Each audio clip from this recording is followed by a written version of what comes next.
It really is wonderful and rare, I have to say, to come across a man with such a deep affinity for the feminine and working directly with that at the embodied level. And I have met a few men who, from the start, set out to come from a place of very high integrity and not be the same as the other body workers, tantric teachers, or similar that have ended up doing the opposite of that, where they couldn't handle the power without misusing it.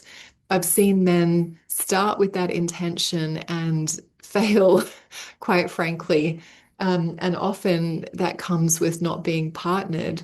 So they're not having real reflections with, a real relationship and a powerful woman to continue deepening themselves while they're in that role. And things get very unbalanced rather quickly. And I'm happy to say that Nunu is of a different league. He is partnered and he values ongoing inner development. And he has the humility to understand that the self-inquiry work that goes along with all of this is essential and not something that he feels beyond.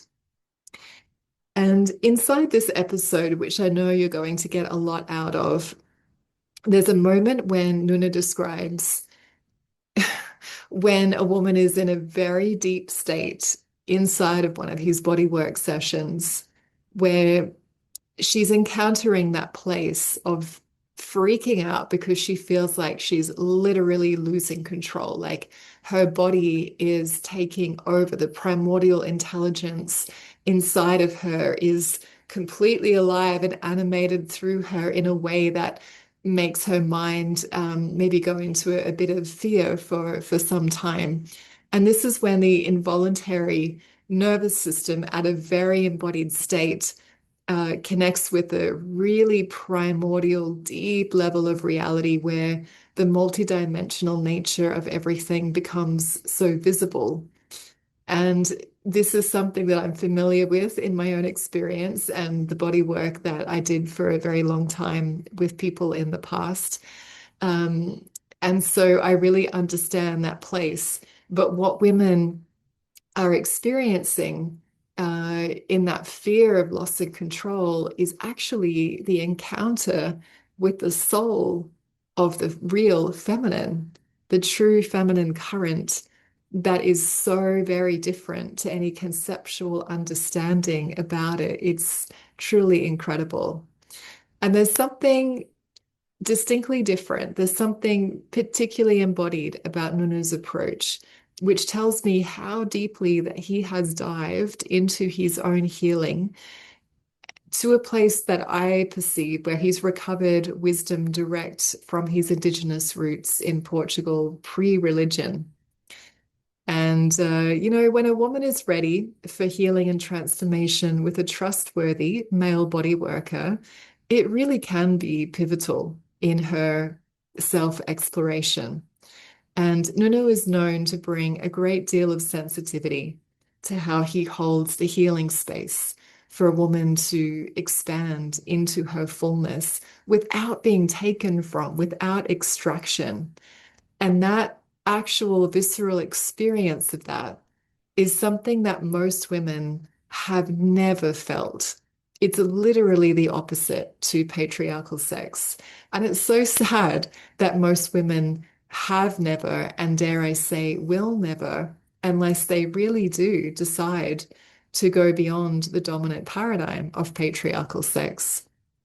And while I haven't directly experienced a session with Nunu myself, his safety, the safety in his presence, the kindness and the warmth, I'm sure you will get and feel by listening to him yourself here.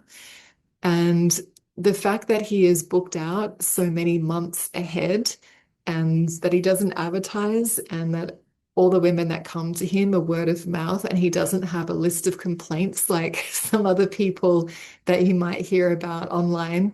He um he really does strike me as someone that can be trusted. And I've got to say, this is one of my most favorite episodes because of the insights that it brings. Saying things, Nuno brings things, and he clarifies it in a way that just hasn't quite been said before on this podcast. And so I find it to be a really, really valuable contribution to this project. And with the word embodiment to describe this type of work that he does and that I do, I really have found that word to be so um, like not enough. It does not accurately describe what this is. And I have come across the term recently that, yeah, it more truthfully describes what this is and how personal and transpersonal it is at the same time. How much, how many layers of reality it really is weaving together at once. And so the term somatic anthropology is one that I have started to use, and I can very much say that Nuna's work fits into that category as well. This episode was recorded several months ago now, and since then, Nuno and I have stayed in touch, as I often do with those that I have a lot of resonance with after meeting by doing a podcast recording. So I'm really happy to call Nuno a friend and a colleague and a companion on this adventure that we're both on as practitioners and as people. And I know that you will get a lot from listening to this evolutionary conversation.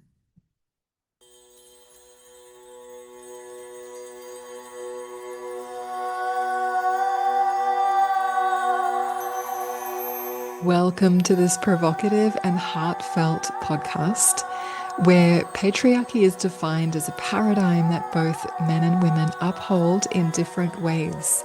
Here you get to listen in on genuine conversations between leaders from around the world to discover more mutual respect and less division, as well as more pleasure and love in your life. My name is Devashi Shakti, and you are warmly welcome to be part of these beyond patriarchal sex conversations.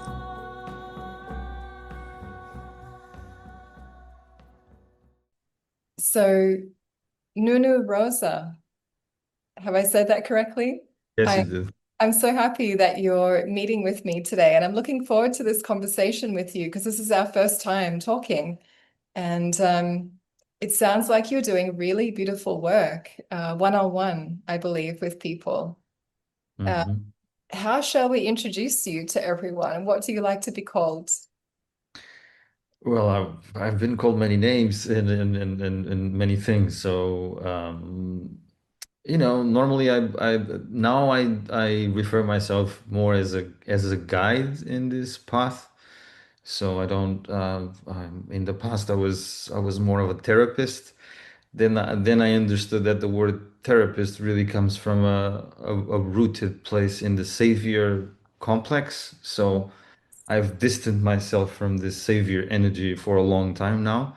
So I Yeah, changed into a guide, which I'm merely a channel to this work that wants to manifest through me. So I normally my deepest work is to take myself off from my own personality so that I can be the exact vehicle that the client or the person that's in front of me needs. So and sometimes to myself also, to be the channel of what I need. So it's to take myself off of my own self.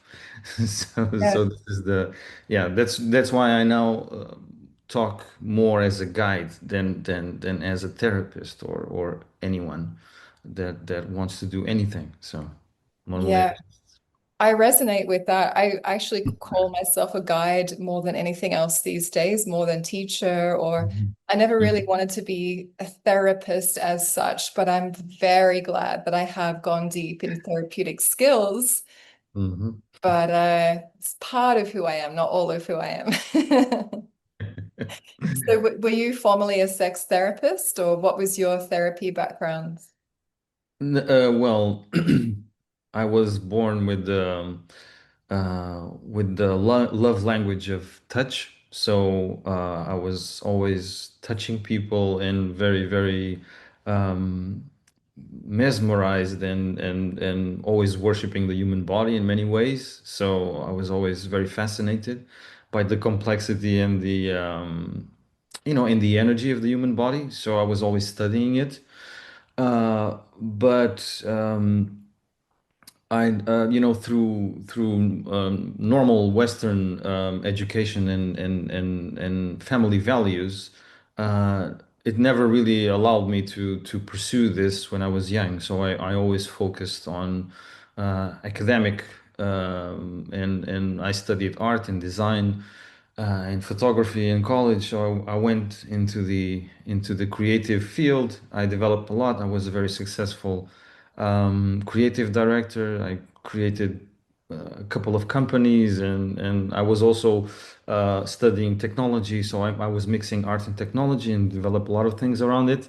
That's But always on the interesting. side, I was always developing my touch skills because it was my love language and I couldn't really escape it. So I was really developing it until I understood that when I was touching people, that something strange was happening, that I was getting a lot more feelings and information and emotions that I couldn't, that the Western world was not really responding. I was, always studying the human body in a Western approach, a lot of mechanics of the human body, Yeah. but the actual energetic, emotional element was always missing from the touch. But I was getting that information, so I was always confused that.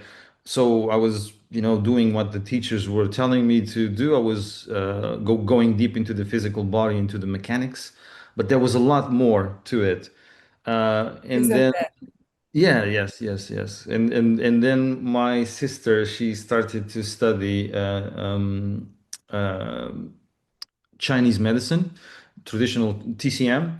So Yeah. then I started to, get interest around it, but I never really connected with the TCM because it always felt shallow. Something was missing also there. So then I went randomly. I went to a shiatsu workshop a long time ago, and I discovered Japanese traditional medicine, which is based on TCM, but you know that the Japanese are very, very proficient in refining things. They are not Mhm. very good in creating things, but they're very good in refining things, and they have a sense um, of perfectionism that we Westerners do not have access to those that kind of it's very meticulous. So Yeah. they did this to the TCM medicine. The Oh. monks like 4,000 years ago they visited China and they brought TCM to Japan, and that medicine developed a lot in the monasteries.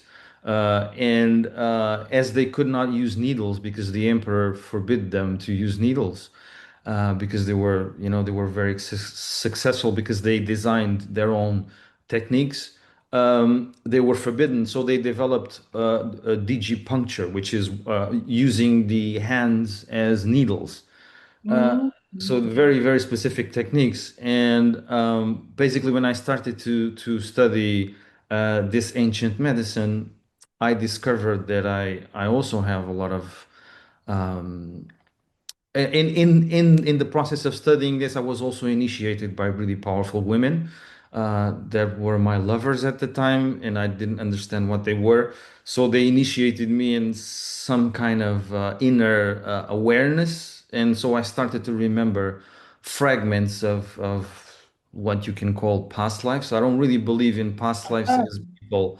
as people say it. It was not really me, but a fraction of me was Yeah. living somewhere out there in some other timeline, and I started to remember fragments of these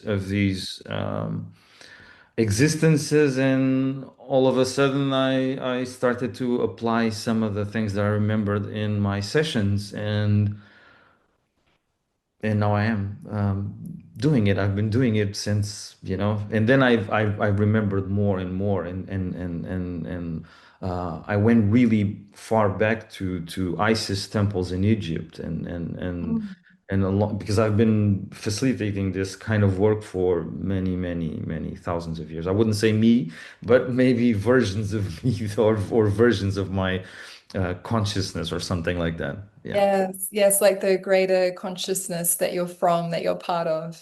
Yeah. Exactly. So I could access, fragments of these ancient cultures, and so basically the work that I'm manifest now is a combination of a lot of the things that I've learned in this lifetime, which were a lot, and also even much greater things that I've remembered of these fragments that I could recall.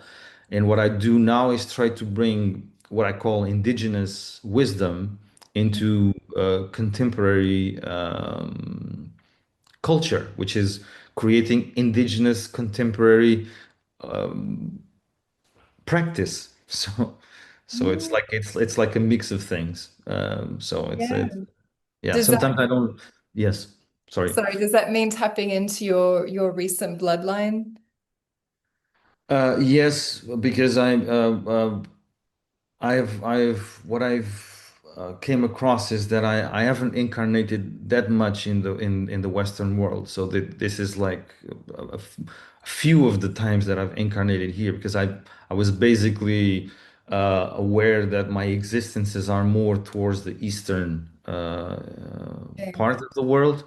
So around Persia, Egypt, Middle East, and many, many, many lifetimes in Asia, like in around Taiwan and Japan, places like that. So uh, incarnating here since I was very young, I always felt like really disconnected from the Western culture. Like even the basic habits of eating and things like this were really didn't really connect with me in any way. So it took me quite a long time until it sinked in and I could really do a lot of inner work to start to accept where I was incarnated in. Mm. So, and I still have reminiscences of this with, when people talk to me about relationship styles and things like this, and it's really foreign to me how Western people relate and how they interact. So, Oh my gosh, I can relate to that so much from a really Mhm. young age as well. Yes, yes. So it was I always remember very. looking around like, what are humans doing? They don't know what they're doing here. This is crazy. No, it's been really like, yeah, it's like like we feel like an alien, right? It's like Yes. we just landed here. So there's yeah, and I was fortunate to really chose a really amazing family uh Oh, that also even my father's name Rosa, it means yoni. So oh, it's the I really have a really strong ancestral line in terms of healing. oh. My I could feel that my grandmother, my great, they were all really strong healers with a lot of consciousness. But as the Western world was not really, all the patriarchy and all this instaured system didn't allow women to express themselves, to really move their sexual energy and to be free. They were basically slaves of the system, and they were not victims, but they were not just that, they just didn't have the freedom to express themselves in a natural way. So there was a lot of conditioning. So, but even then, I was my family is very loving and yeah, I'm very grateful. Yeah, Even in the Western yourself is world. very smart choosing this family. And is your family from where you are in Portugal? Yes, yes, yes. Yeah, Yeah, yeah, yeah. beautiful. And so you've mentioned patriarchy, and I want to connect us in I to the, don't really like to use that word. Sorry. It was well, an unconscious because yeah, uh, I used it so many times in the past to explain some things, and now I try to not use it because it people now use it very very bluntly. They use it all the time. and they Mhm. don't really understand what it means in the Yes. deepest context of it. I know you do because you do a lot of work on it, but Yes. it's one of the reasons I feel a bit you know, um, feel a bit contracted when I use the word now. Sure, sure. So there's kind of a neutral meaning of the word in a sense, and then there's the paradigm and the vortex around Exactly. it and the social, political world situation. And that's obviously what I'm referring to when I mention the patriarchal paradigm and the patriarchal sex paradigm in particular. Yes. But maybe could you share a little bit more about your early awareness of the patriarchal paradigm as a man in the soul path that you have been living? Yes, so I can remember when I was really really young, like I have memories around between 2 and 4. Um, so around that time, when I was really, I didn't really know what I was doing at the time, but what I was doing was I was trying to worship the feminine body in many ways. So I was always playing with girls and really wanting to imitate them and to really go deep into their felt sense. So I was very, very aware of the feminine energy, and I just wanted to drink from it. So most of the time, I would have a lot of sexual interaction with girls at the time, but not the sexual it was infused with a lot of innocence and with a lot of purity. Mhm. But of course, in this in this very patriarchal Western society, my family was also, very Catholic, and because Portugal is a very Catholic country, like Spain and some of the European countries. So this culture is very repressive in terms of the sexual freedom. Mhm. So I was very repressed, but my parents were very liberal. But even then, my grandparents were quite conservative. So my parents were a bit more liberal, but even then they would repress me when they would find me naked with girls at the time, and they couldn't really understand what was happening. And nothing wrong was happening. I was just observing them, kissing Oh, them, hugging them, doing all these things that kids do. Uh, and so since a very young age, I was really sexually active, but not in not in a friction penetrative kind of way, more in a worshiping way. mm, Uh, and even my teen years, I was very reclusive sexually, because I was um, hard, I was very hardly bullied when I was a kid, because I was different from other kids. I was always with the women. I was always, hugging them, kissing them, wanting to talk with them. I was not interested in sports. I was really against this masculine distorted paradigm. I really hated, I really created a lot of hate towards men since a very young age, until until I understood that hating men was hating myself also. So then I started to right, do a lot of work on myself on that level. right. Yeah, but it took me many years of really aggressive behavior towards other men, and I still have Okay. it sometimes. Yeah. And I'm getting that that comes from self-protection, right? From having been bullied for being different to the other boys. No, not quite. Of course, some of the hatred in the beginning started like that because Yeah. but then I accessed a really deep rooted hatred and aggression, Okay. uh, and I really, took pleasure in harming men because I accessed many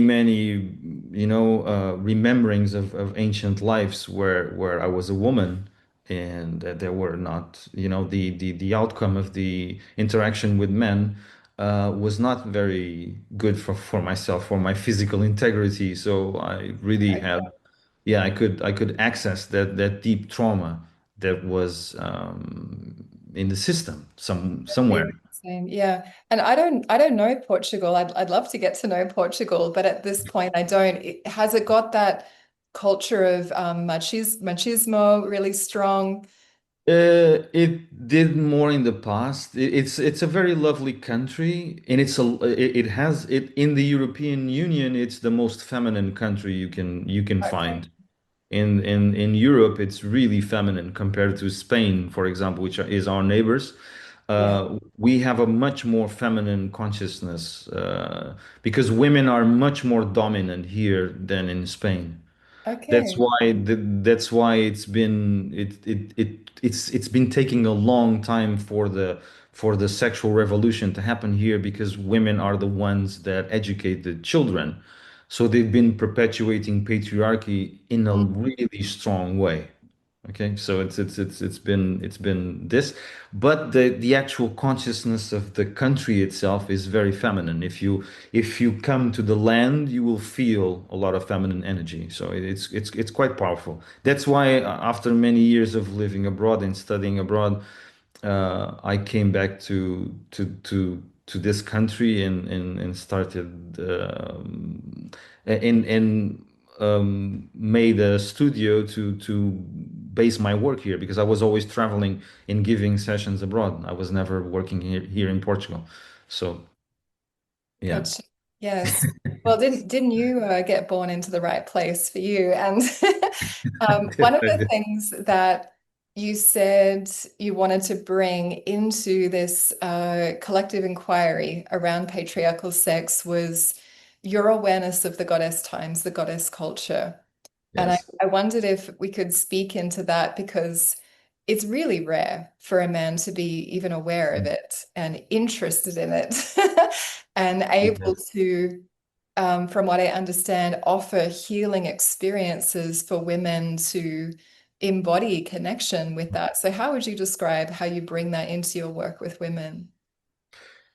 In the beginning, it started as a really complex aspect because I wasn't really connecting with the goddess. I was just connecting with this intuitive feeling that something feminine was moving in me, and I couldn't really access and I could understand that there was a lot of resistance because I'm inhabiting a man's body now, and when I chose this reality. Of course, there was a part of me that was always rebelling on being a man, and why did my spirit choose this, stupid Hmm. incarnation, very arrogant, and and having I could look at my clients and my lovers, and I could look at them and say uh, you have an amazing body and you have an amazing feminine body and I have like a cut down version of that. So it's like a very narrow, even the pleasure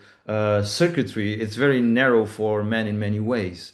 So I was really deep in studying that and I could feel my own limitations. So um, but then I grew into connecting more with the goddess aspect, and somehow through my own practices and my own digging in myself, I could start to remember really, really far away incarnations where I was living in a more matriarchal system, which I also understood it was really quite distorted at the time also, and it's not the answer for something in the future. Because matriarchy is also connected with the mother aspect, which is something that is quite interesting, but it's still a childlike relationship with the goddess. And it's like patriarchy is a childlike relationship with the father, Yeah. so the mother, so the mother archetypal energy is it's the same. It's so what I felt is that we as humanity we need to evolve into into this relationship with the mother or with the goddess. And aside from seeing her as a mother, we need to start to see her as the beloved, which is totally different, more evolved consciousness awareness around where we come from. You know, Mm. instead of being babies just sucking out the resources from, from the mother, we start to evolve and start to see her as the beloved, as this feminine relationship of partnership. Okay, this partnering up with the goddess to really, instead of total unawareness of what she is, we start to connect with this deeper aspect of the goddess, and we bring it to the, to our everyday life. That's what I've been trying to do with my work. Bring her in terms of worshiping, but not worshiping from this mother, childlike perspective. Yes, yeah. From this beloved side of seeing the goddess. So I think this is this is where I am now in terms of my perspective to the goddess, and this is why I talk to women a lot when they talk to me about the goddess and how they see her. I sometimes see that they are still connecting to her in a motherly way. So I try to bring more this beloved nature, which I really feel that's what the planet and in the actual goddess archetype really is wanting from us. I really, really agree with you. And I want to come in here to say that, I do see a lot of women's calling for matriarchy instead of patriarchy. And Yes. and I want to bring in here that the interpretations of what that means are varied, just like the interpretations of feminism are so varied in what people think it means exactly.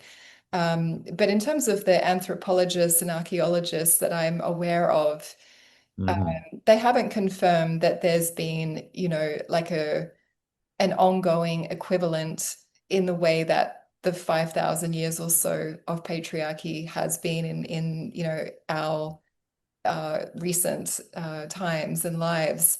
Um, but anyway, my understanding of what matriarchy truly is centering the well-being of life, not just women. So it's not women at the top of the hierarchy instead of men. It's more like centering eros, centering Exactly. children and togetherness and community. And even though I get that definition of it, I'm not calling for that instead of patriarchy or patriarchal sex. Like when I first, I think it was before any episode had come out yet, I expressed something online and a guy chimed in the comments and said, well, if we're not having patriarchal sex, so you want matriarchal sex, basically. And it really bent my brain for a moment to think, oh, I didn't think that people would automatically assume that because that's not where I'm coming from. That's not where I'm going with this. Yeah. So I believe we need a new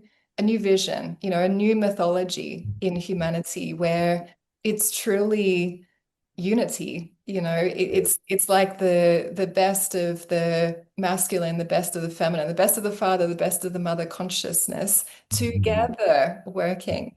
How can it be any other way if we're to move forward in evolution, right? Exactly. Yeah, and this was my question to you, how did you get to this, to this consciousness around patriarchy, and you started to really feel the calling to really work with humans on this level? What where did it came from? Was it like a personal experience, or something that like a Well, like a plenty. click moment for Well, you? like all women and yourself, I mean, I've had constant experiences from in utero of oppressive male Ah, influence. Yeah. okay. So I grew up around that. But also, my present time awareness is that all wounds are connected Yeah. in a Yes. transpersonal level. So when I am aware of girls, children in Afghanistan and elsewhere that have no rights whatsoever and are being married off as children and becoming impregnated by old men is like this kind of really despicable, disconnected, legal patriarchal situation. And not just in those countries. Like I read the other day, I think it's 34 states of America allow child marriage. Hmm. That's Right? weird. I So didn't know that. men marrying children. And so even in the Western world, this is still legal. Still And legal. still legal. It's insane. And all the current situation of men and patriarchal women deciding Hmm. to control female fertility. I Hmm. feel all of that in my womb as a woman that's in my body. So even though I'm not directly experiencing oppression in an overt way at this point in my life, I deeply sense that and feel that and process that as a woman. Hmm. And so it's not just that there's a paradigm of patriarchal sex in the act of sex and relating, which there is. It's that it's happening in a paradigm where in 2025, like the outer world structure is Hmm. still strongly leaning to male control over women and women's bodies and female fertility. And Hmm. I don't know if, I mean, I know I can see that not enough people kind of pause to take that in. And this is why I believe that the term patriarchal sex is relevant in terms of naming the paradigm that we're moving out of, partly so that we don't unconsciously move back towards it. Because without, seeing and naming the elephant in the room, it will Hmm. just be remembered again in a different form, which I see people doing over and over and over again. Yes. So there's Yeah. something about defining it in order to dissolve it. Yes, I do understand. And I also agree with you in many ways, but I've come to some conclusions over many years of working with the feminine and the masculine that patriarchy somehow was, I wouldn't say it was necessary, but it was like a collective choice that humanity somehow did It a has to long be. time Yeah. ago. Yeah, that somehow led humanity into this paradigm that we are living now. Mhm. And yeah, exactly what you shared, that there needs to be consciousness, collective consciousness awareness around patriarchy so that we can work towards, I wouldn't say dissolve it, but integrate it in the best way so we can all collectively learn the lessons that it brought. Yeah. Yeah. You know. Yeah. So when you saw the name of this project, what came up for you if you want to add anything more to that? So it's not just patriarchal sex, it's beyond, right? Beyond. No, it was like a bit of a good perspective to find you and to find your project, which is something that feels like in the direction that I'm going also. That I'm also talking a lot with women and men in my work, that I'm always telling them that there's something beyond, and I'm through my own lived experience, I try to help them remember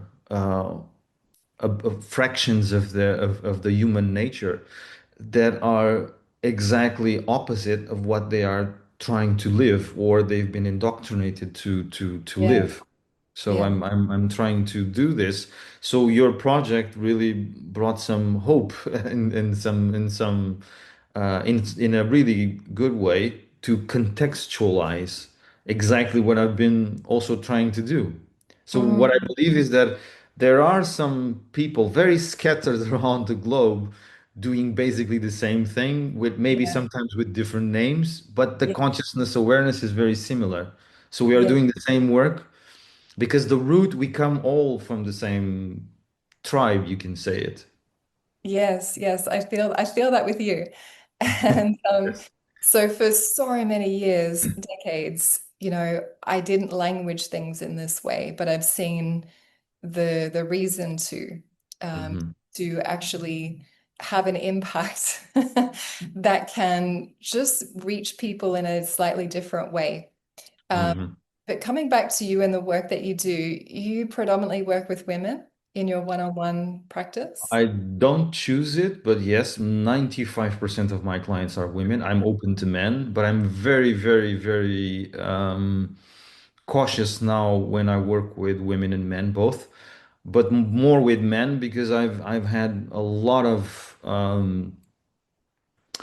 not so positive experiences because Oh, and now yes, that's why I've been changing the way I work with men, and I'm constantly learning.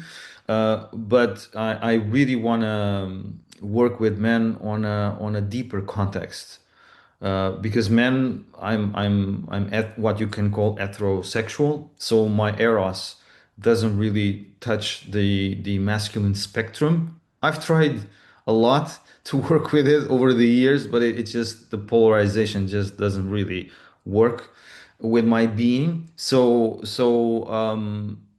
I try to include them also with erotic work, but it's quite difficult for me because the energy doesn't really move because of the polarity. of It's course. similar.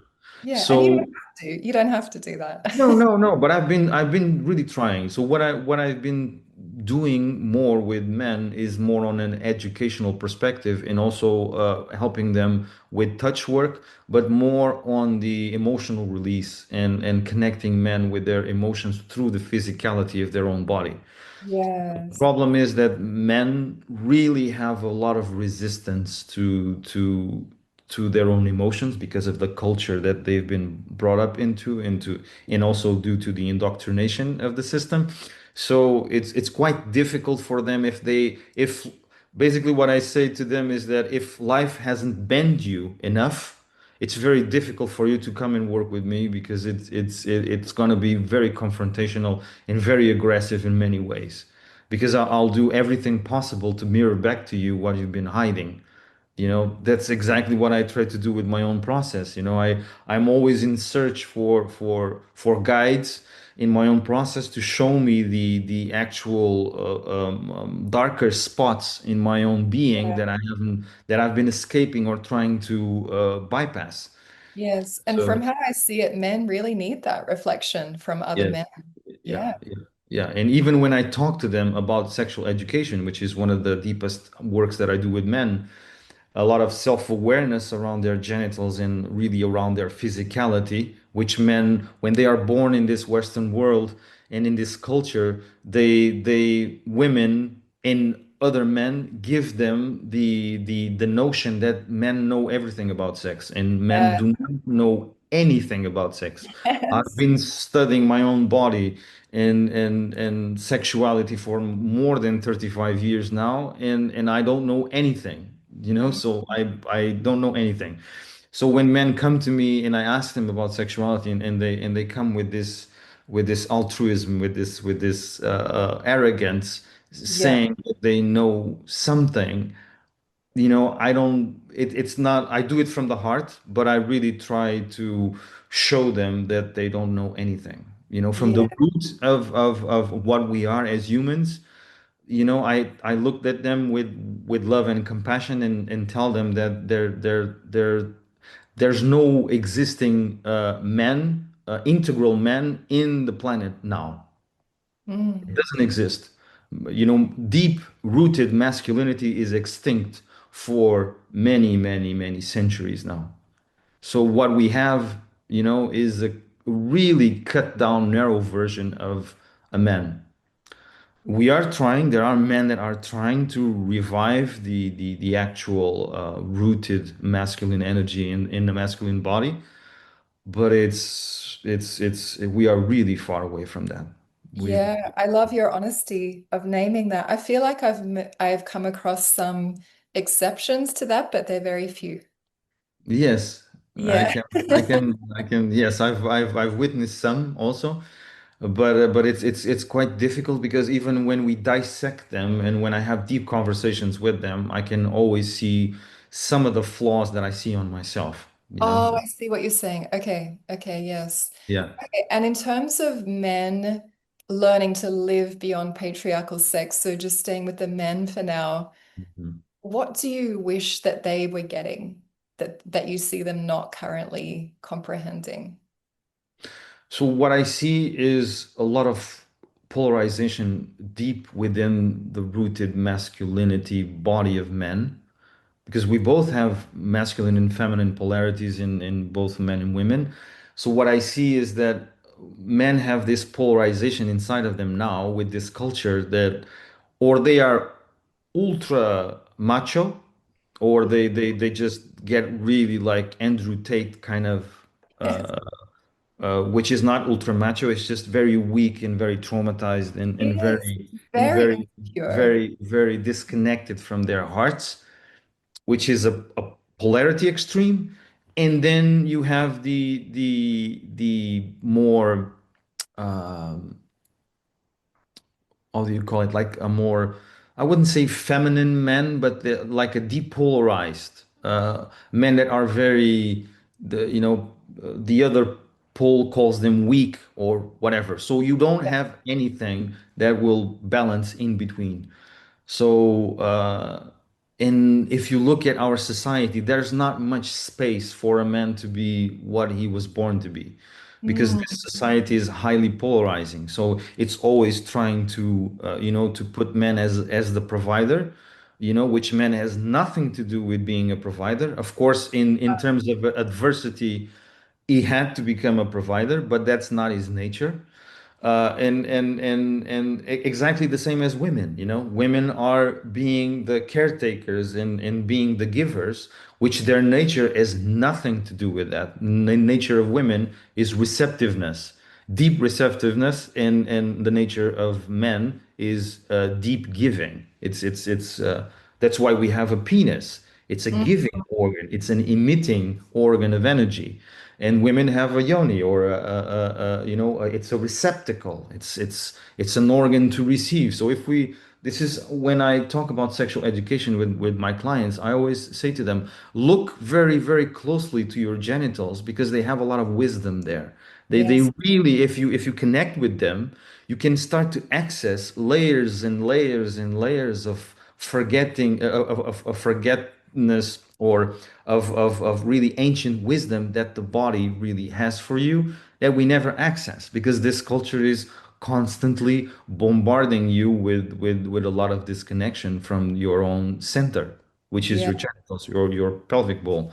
So just trying to answer your question, it's quite difficult for us to have an integral woman and integral man in this very very distorted, polarized society, because Mm, of the also the way that religions evolved, and the most drastic shift was when the Abrahamic religions took yeah. power, Judaism, Christianism, and Islamism. When these three religions got into humanity's control, they were the first religions and the only ones very drastically to cut the connection from the sacral chakra, or from the source, uh, uh, from the source connection of the human body. So we basically, those religions were responsible um, for the disconnection directly from where we come from. So we basically denied our life force. So Yeah. humans started to incarnate in the planet, but not in a total way, because of the neglect of the feminine, where they come from, because the base of our existence is the feminine. We are generated inside the feminine, Yes. in the primordial energy. Of course we need the feminine and the masculine, because the masculine is the ignition, but without the creative womb or the cosmic womb, humanity would not exist. That's the base. Totally. Yeah, so we need to recognize this base. That's why I always tell men, please do not forget where you come from. and you come from your mother. You don't come from your father. You were Yeah. generated inside your mother. So if you deny that connection, if you harm a woman, any woman, like you said, all wombs are connected. If you rape, if you molest, if you harm any womb in the planet, you're basically going towards your own death because you're denying the flow of sexual energy or vital force to your own body. So you're basically betraying your own nature. Yeah, yeah. And as you and I both know, it's not possible to cut the feminine No, out because it's the very texture and tapestry of existence. So it's only pushed exactly. into the shadow, right? Yes. Yes. And so how about women? Uh, what do you wish that women were getting about how to live in the beyond patriarchal sex? Well, uh, it's what I always tell my clients in the beginning when they start to work with me is that the first discovery is with themselves. It's really, understanding the feminine principle in their own wombs and in their own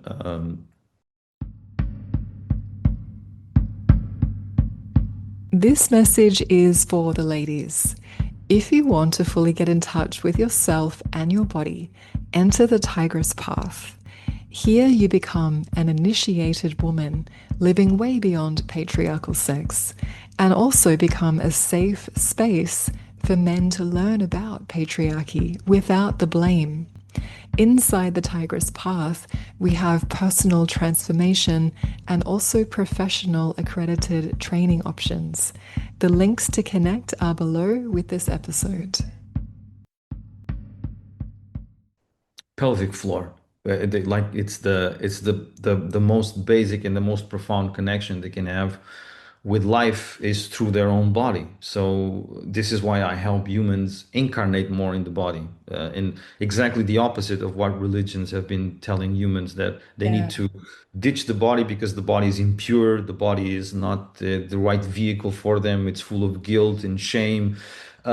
I do exactly the opposite. That's why I have a really strong conversation when people start to work with me, if to see if they are really ready to incarnate more into the physicality of their own body and to bring spirit closer to their body instead of the other way around.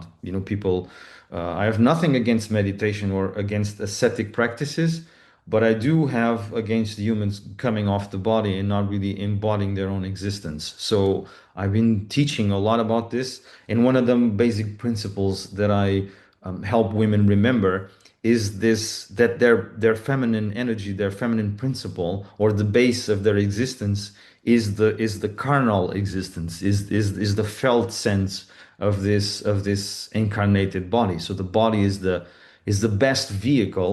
In spirit, we are spiritual beings choosing to have a feminine body or a feminine vehicle to experience physical reality. So it's the will of spirit to incarnate. It's not the will of spirit to disincarnate only when we die. But if we are here incarnated, it's because spirit really wants to have this physical experience. It really wants to have totality of this experience, not to have a fractured experience. So this is why I base my work in incarnation and not the other way around. And I do my best to help women really remember this basic principle, which is including their pelvic floor, their genitals in their day-to-day life, so that they can, you know, really work with their creative power, with their sexual energy, and express themselves as best as they can without all of this conditioning that even just incarnating here we are indoctrinated with. Totally. And based on what you've heard from women, especially, I suppose, and your own experiences, how would you actually define what patriarchal sex is? Well, patriarchal sex is, for me, it's like the way I define it the best is like a really immature way of relating physically to another being. Yeah. So it's like this friction on the skin. It's like you want to rub yourself on the skin of the other person. That's why it's based on friction. And most men are induced to create a lot of friction when they engage in these practices. So the porn industry is basically based on this, and all the Western culture is based on friction. There's Yeah. a there's a quite of a sad story that I can tell that is not in many history books, but there is like the Portuguese in the past. They were the ones that colonized a lot of countries in the 1500s. So we navigated around, you know, we discovered the route to India and all in Japan and all these Asian countries, and we also colonized what is now called Brazil or South America. When we got there, uh, we, you know, the indigenous people were quite perplexed how the Westerners had sex with the indigenous women, which, you know, that's, you know, because they were, That's really interesting. yes, they look, the indigenous people looked at the white people, at the Portuguese, and they could feel the disconnection from their body. They could feel the repression. They could feel the some kind of, you know, even the position they did the sex with the woman was quite unnatural. So Mm, they, you know, and they had many names for the white man, and most of them represented this disconnection from the physical body. So basically, for me, a patriarchal sex is this disconnection from the primary element, which is the physical body. So you're not really inhabiting the physical body. One of the biggest plagues in this reality is that the arousal starts in the brain and it doesn't start in the genitals. So this is inversion of the natural human arousal circuitry, or eros, is born out of the sky instead of being born out of the earth.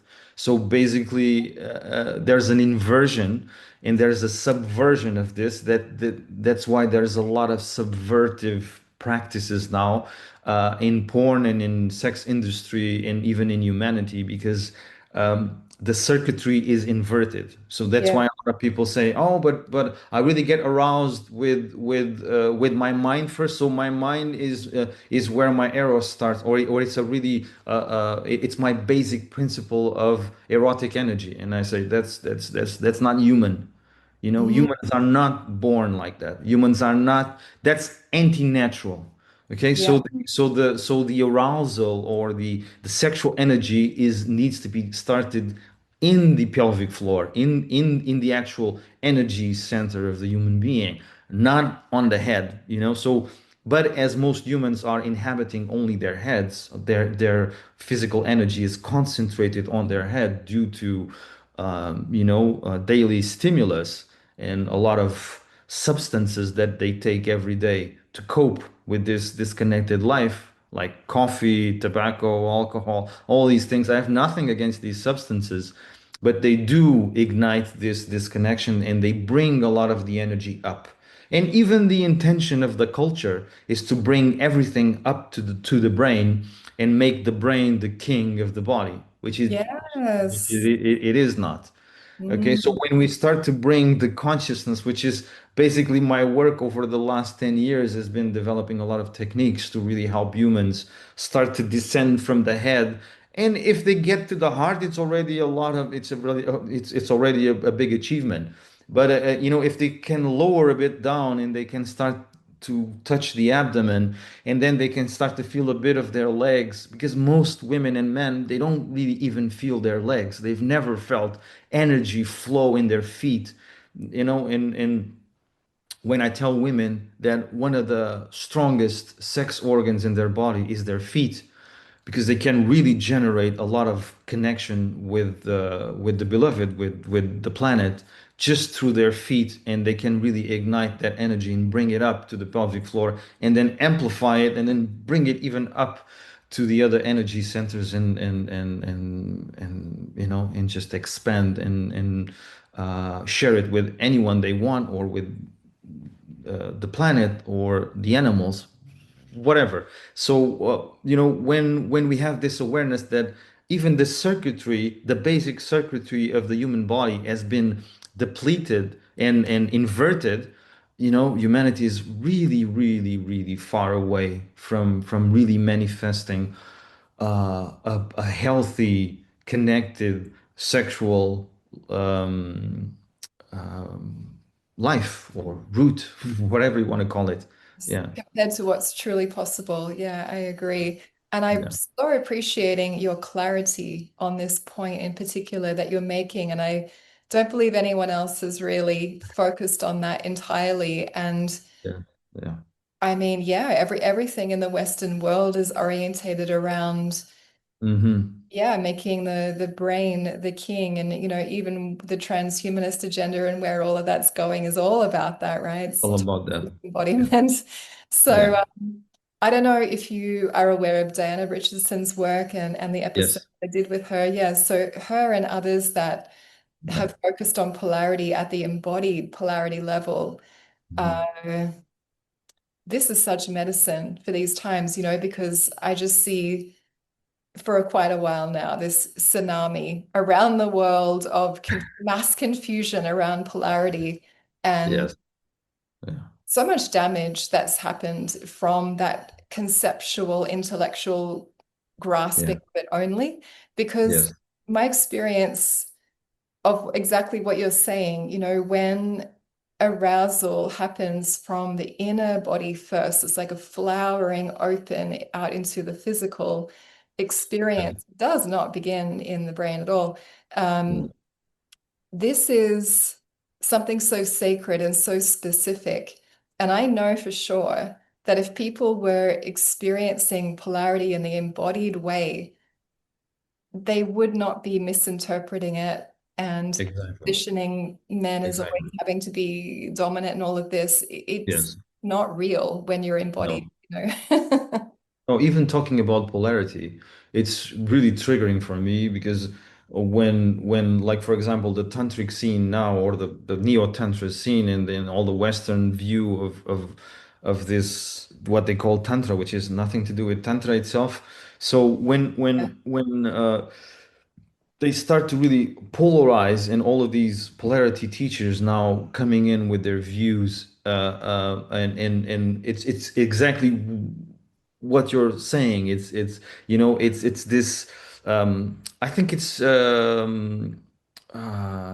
a movement against what is institutionalized. So it's like a reaction. It's like a Mm.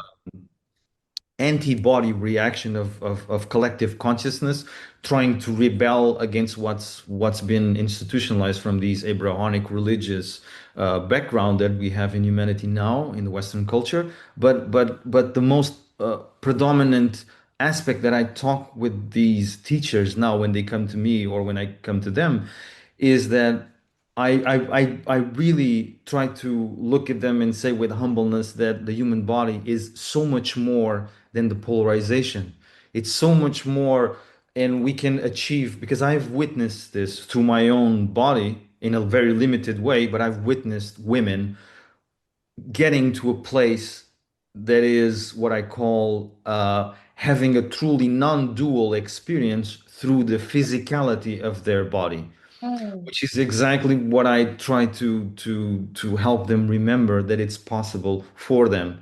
You know, for men, it's a bit more difficult because, in my sense and in my experience, men always need a consort. They always need a woman as a vehicle to get to this place. But women do not need any vehicle. Women do not need the consort, you know? Even the Buddha, it's not written in the text because the texts were already written later because Buddha didn't write anything. But even the Buddha, he was the seventh Buddha.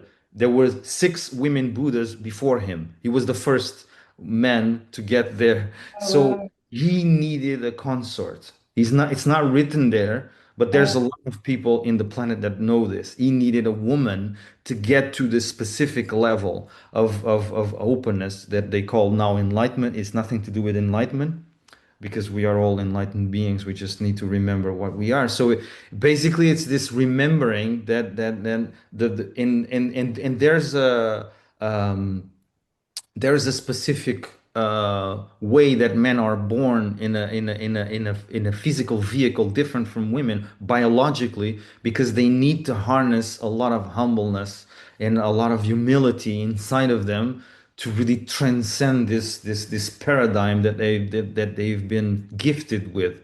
So they have a lot to look for and a lot of humbleness to so they have the primordial vehicle of worshiping the feminine. This is what I've discovered through my own process. Is when you're born a man, you're born with one of the most amazing perspectives, which is solely to worship the feminine, to give to the feminine in terms of um, enhancing the energy, because the feminine is or the woman's vehicle or the cosmic womb is the generator of life. So when you give to the generator of life, when you ignite that womb, you get triple or five times the energy that you give. So men do not have to worry about receiving because women naturally will give back to them triple or five times more what they give. The problem is this distrust in the feminine, this distrust in the womb, this disconnection from the primordial element, and that was created a long time ago, and it's basically rooted in religion and control and it's a very complex subject. Yeah. it is. It is. I'm so happy to hear that you understand it in the way that you do, and a physiological mirror of something you just shared is like how the man contributes like one seed, Yes. and the woman's body generates this entire human being, and this is Exactly. the true. This is the incredible abundance of the goddess that is there. And Yes. Yeah. when, I mean, I really see patriarchy as fear, as terror of the feminine principle Yes. itself. Yes. Yeah. And when that gets to feel safe enough to be humbled, as you said, then all of that is available. And women want to be vessels for that. Women want to give this. They do. It's natural for them to it's like a natural movement that occurs in nature. If I always give my clients the example, if you have a seed from a tree, and you put it out in the sun, it will dry, crack, and not live. It will not flourish because the sun is deep masculine energy, so it will dry up the seed. But if you put the seed inside the earth's womb, it will flourish. It will generate. Of course, then it will drink the energy from the sun. But it's only after it's been gestated and only after it went into the cosmic womb. So this is the actual movement that humanity is trying to perpetrate, through this distorted patriarchal view or this distorted inverted circuitry. We are trying to make men or make the masculine principle be the origin of everything or control of everything. It's what I tell women. If women would lead the planet, we would have a lot more compassion, we would have a lot more connection, but they have to lead from a place of deep connection with the beloved. They cannot lead from a place of connection with this Abrahamic system that we have installed now. And most of the women that come from the feminist movements and come from a lot of these counter movements, countercultural, left wing, right wing, whatever you want to call it. A lot of these social movements are not rooted in the beloved connection. They are rooted only in this deep patriarchal Abrahamic religious conditioning. So we really need to somehow go into this process that the women need to descend into their genitals, really start to connect with their wombs on a really deep embodied level, Yeah. start to really channel spirit into their womb. And then when they live from that part, they can start to lead humanity into a very different reality. I'm not saying that men need to be subservient because I'm not an advocate of subservience in any way, but I understand that men can be the perfect partners if a woman is leading. They can really bring a lot of energy in to ignite the woman in many ways so that then the woman can give back and generate throughout all humanity because all women are generators. It's just a matter of connecting with the womb and rooting your existence from that place and not the distorted circuitry of the mind that unfortunately, most women live from now because it's a survival response. It's a trauma response because women have been being born into this Abrahamic system. I'm trying to avoid the word patriarchy again. So they've been born into this system that is there is no space to really manifest as a woman. The woman needs to adapt. That's why women are really adaptable beings. They have this intuitive connection with their own with life that men do not have because they've been living in really harsh conditions for thousands of years now. And they've developed into these very, very adaptable beings that can even become men when they want and take the role of men. But this is totally unnatural. This is why I always tell women that matriarchy is not the solution.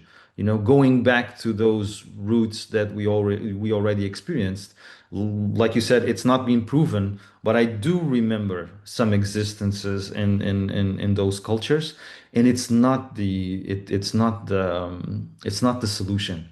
Okay, so what I feel is that humanity has experienced matriarchy really aggressively in the past, in a far off past, and now it's coming into completion. This patriarchal, it's two extremes of the polarized reality, and now we need to find the middle path. Yeah, yeah, Yes. but what I feel is that a big uh, there's a quite a big contraction in women's pain body now that they are really wanting to bring in matriarchy as a trauma response. Okay, so it's one of the things that I feel that is a big danger is that women go into the extreme opposite and if they want they can dominate humanity. But that's not the way. To dominate is replicating the same as patriarchy. It's based on fear. It's based on contraction, and it's not based on expansion.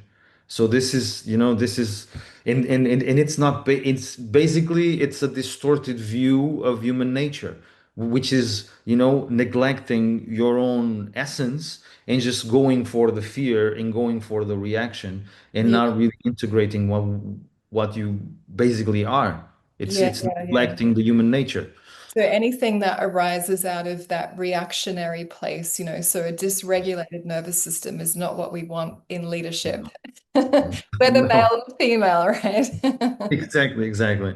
Yeah, that's why I'm really, focusing on this point to really tell all women that they can do much better than that. And men too, men, if they feel fear like I'm not going to be subservient, you will not be. If there's a woman leading, you will not be inferior. You can be in partnership. You can lead with the woman also. The problem is that you do not trust. So get the right amount of humbleness and connect with that inner humility so you can, trust and follow what your essence is telling you or what directly your heart is connected with. And this descent for a woman into her body, into the zone that would have her in the natural alignment and authentic embodied female leadership that I hear you speaking about.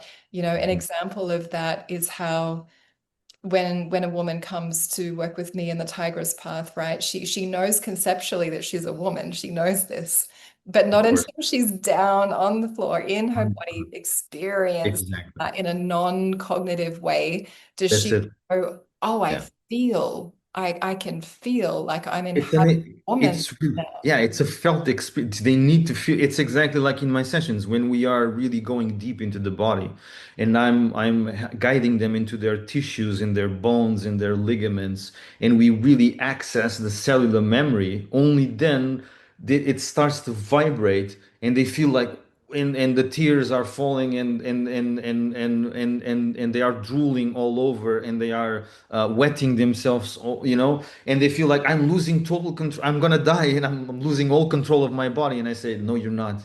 You're exactly coming forward to this felt sense of being a human, that you've forgotten because you've been living in your head for thousands of years. You even inherit this lineage from all the women behind you that have Yes. been repressing their own feminine nature for thousands of years. So you're the first one to tap into this fountain of abundance that you have inside your womb. So Mm. and then when they feel it, and even if they have like a microsecond of this felt sense, it's already a huge success for me because they can witness the power they have inside. And this gives them the actual awareness of what they can look up for, you know and the and everything around them starts to crumble. All the castles that they've built on this patriarchal like Abrahamic system start to really come down because they are not serving the ultimate purpose of what spirit wants from them or the experience spirit wants to have here. So Yeah. and it's very simple, but only through that embodied experience that you were sharing, only then humans can really feel. Men are the same, when they really. The problem is that the actual physical and energetic armor that men carry, is really huge. Women also carry a lot, but it's more on the emotional body. So men really carry that on the physicality of their body. So it's Uh, quite difficult to penetrate it because most men have a huge fear of being penetrated. mhm. They want to penetrate, but they don't want to be penetrated. That's why I always tell men, if you really want to, experience the beyond patriarchal sex, you really have to go into the actual surrendering of being penetrated. And that's not because you're gay, or that will not affect your masculinity as you really understand it. It really brings up this inner humbleness of being actually connected with the vulnerability of being alive, of being a human. Yeah. And And that most level men of are armor terrified. in man that you talk about, from what I've seen, a lot of men's journeys, they need a lot of safety and trust and rapport established to be able Mhm. to feel safe enough to let some of that melt. And although this can happen in a healing context, I feel from my heart the most powerful way for that to be activated is through love, through really, really Yes. loving a woman. It is. It's exactly that. But most of us humans, we've only experienced pain. So to really give, that's why patriarchal sex is so dominant in the planet, because it's so shallow. It's so devoid of real pleasure. The real eros is not there. There's just a few of us that have experienced a bit of the tip of the actual eros, and just a few of us, the rest of us are completely asleep around Eros. We've never experienced anything around it. And we've just, we've just experienced uh, basically pain. So it's basically when we have sex and when we have what we call orgasm, which has nothing to do with orgasmic energy, that I call it the most people call it sneeze. It's like a sneeze orgasm in men. Yeah. What most men experience is just this peak of hormonal secretion in the body, which is just the beginning of something really big. And we never tap. So the actual grief that men have inside their bodies because their bodies know that they are constantly trying to open, their bodies are trying to open something and they are constantly frustrated because they cannot ever open on this deeper level to experience this orgasmic or this eros freedom. They are constantly frustrated. So when we tap into this first layer, it's so much grief that comes out of a man. It's like a pressure cooker that when you ignite a bit of that spark, it's just the steam just comes out really really strongly. So when I work with men, I really see this, and they have so much resistance in tapping into this vulnerability, which is exactly connected with their freedom, but they don't trust this. So they are looping all in the planet of depleting themselves and depleting women and depleting nature and constantly exhausting the resources of the beloved. Yeah. Yes, I adore your passion on this subject. No, thank you so much for sharing. And I'm so glad that you showed up in the community so I could come across you and notice you and invite you into this platform. Oh, thank you. I'm very grateful for your invitation and for your work. It's really amazing that someone like you is, it's really opening the way for many women and men to get a different perspective and at least to get a bit of taste of, and also have the ability to self-inquire Yes, when you post and when you expand your work. It's one of the best things is to at least ignite this self-inquiry in people. It's really important. absolutely. Yeah. Absolutely. Yes. So I'm really getting what you said earlier that you are a channel, and when you're working with people, you kind of go wherever you need to go because you're such an expansive, multidimensional being. And you don't kind of put yourself out there. People just come across you. So if Yes. someone wanted to find you and your work, how would they find you, and what would they be signing up for as a service? So basically, what I tell my clients is that I work with the wild side of human beings.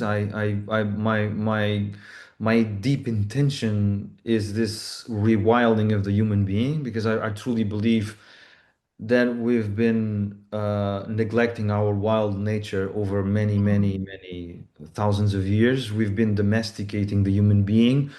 We now live in very synthetic environments, which are very harsh for the human spirit. So that's why we live in our heads mostly. And my commitment is to helping humans channel more spiritual energy into their physicality, into their actual life. So when they sign up, when they find me, and when they sign up for this work, the only thing I tell them is we are going to work with your wild side or basically with your feminine side.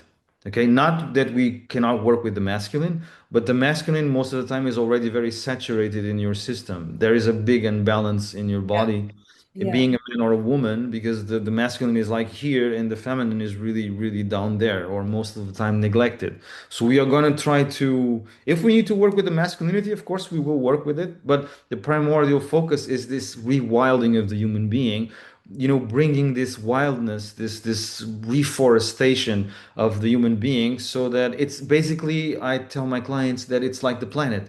The planet is being domesticated for thousands of years.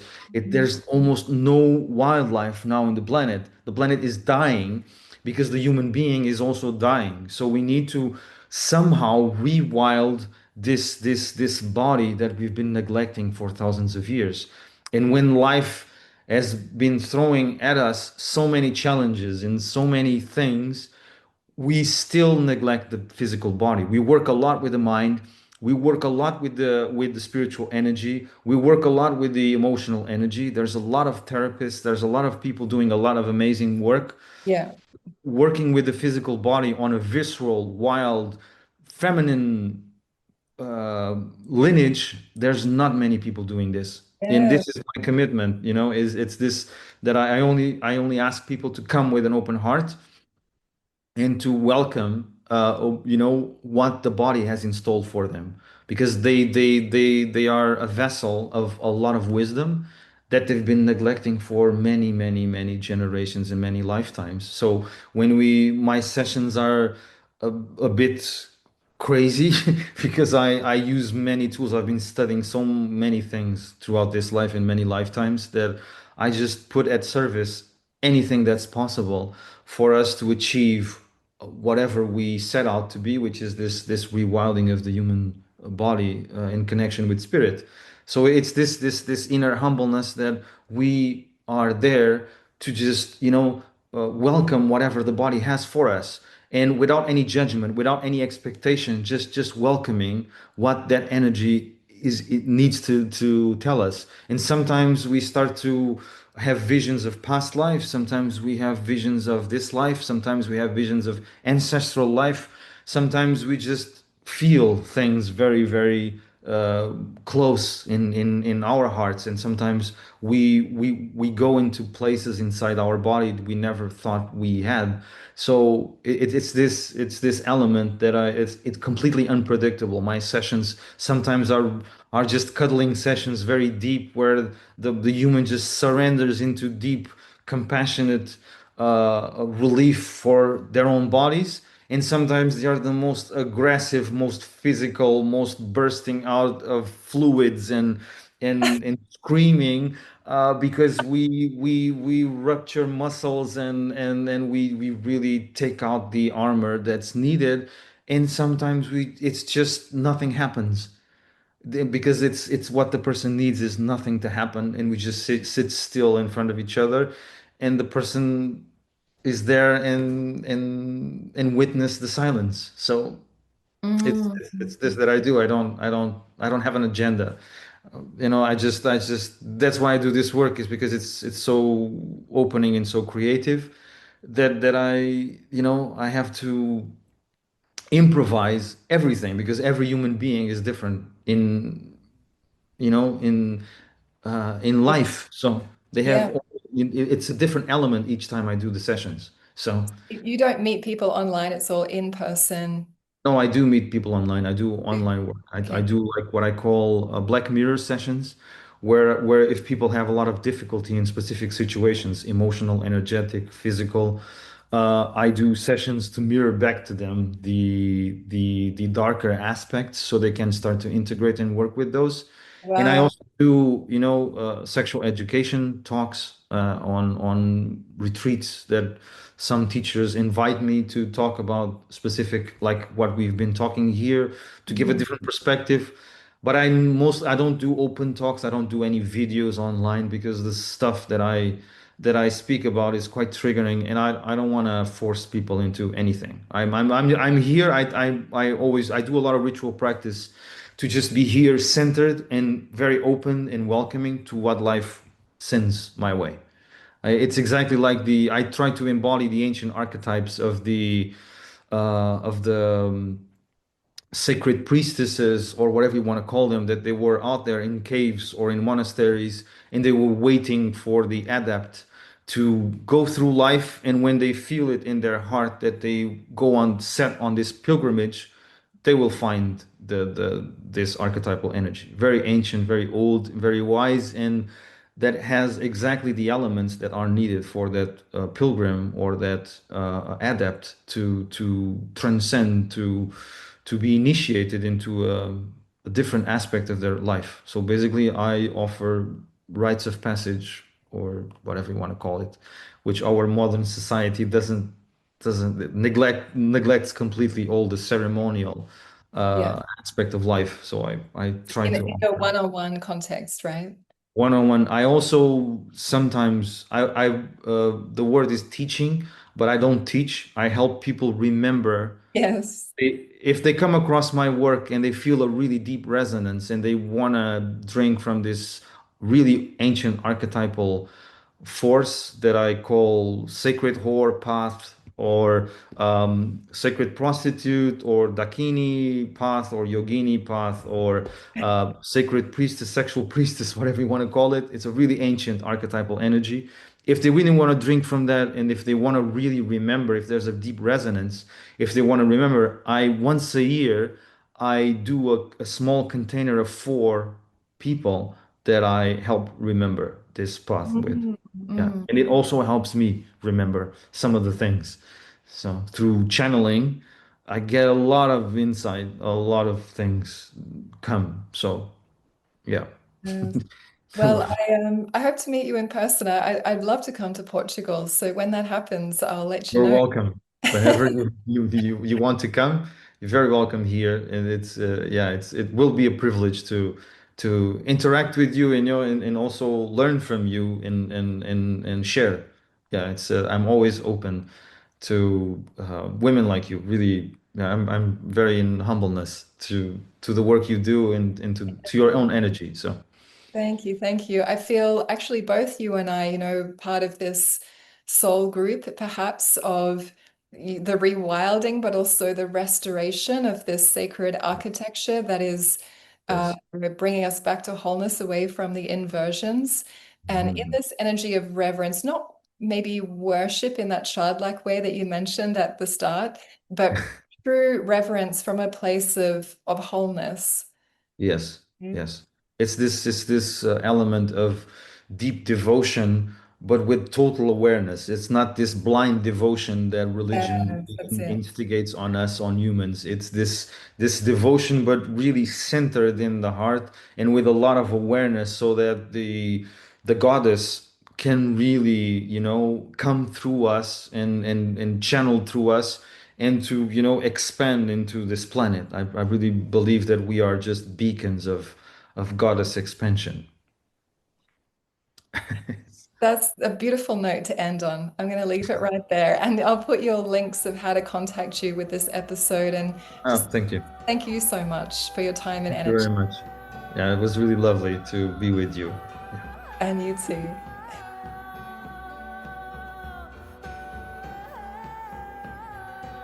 Whenever I'm out socially and a friend asks, Devashi, how can I get my partner into this exploration about living beyond patriarchal sex?